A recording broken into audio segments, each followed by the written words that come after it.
Today we are going to talk about calculus functions in MATLAB, and we will be talking about differentiation, integration, limit and partial derivation. So because we are working on function, so we need to make a function. We know how to make it.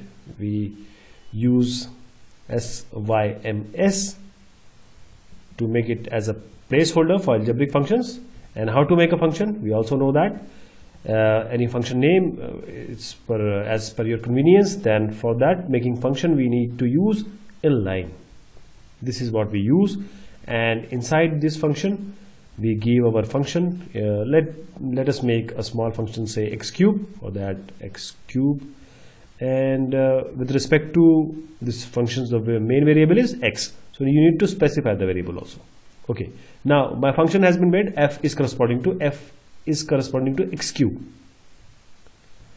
This is made. Let us check. Give certain value, say 2. You know 2 cube is 8, so this is working fine.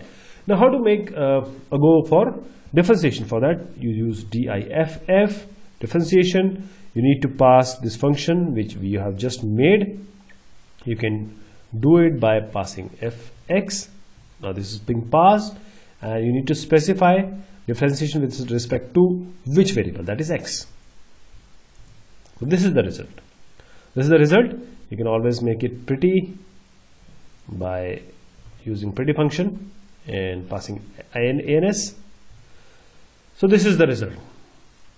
Making one more function. Let us call g, and you'll surely be finding some error here.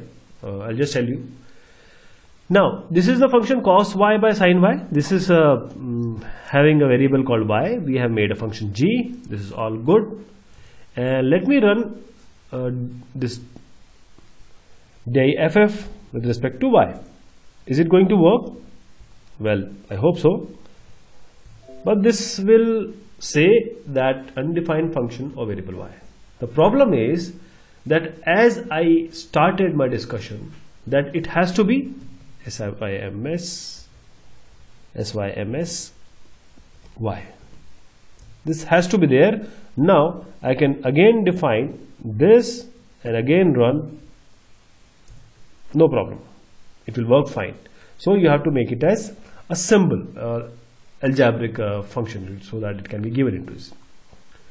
Okay, this is done, and now we will proceed to our partial derivation. Partial derivation, we know that we have certain variables and we differentiate with respect to one variable. So let me clear it, and again SYMS x, one is x, then make other as y, and let me make a function, say including x and y, and it may be let me copy it for you. The function is x cube plus cos y, and the variables are x and y, and let me check it for you also. Say pass 1, 2 will have certain value. Okay, this is good.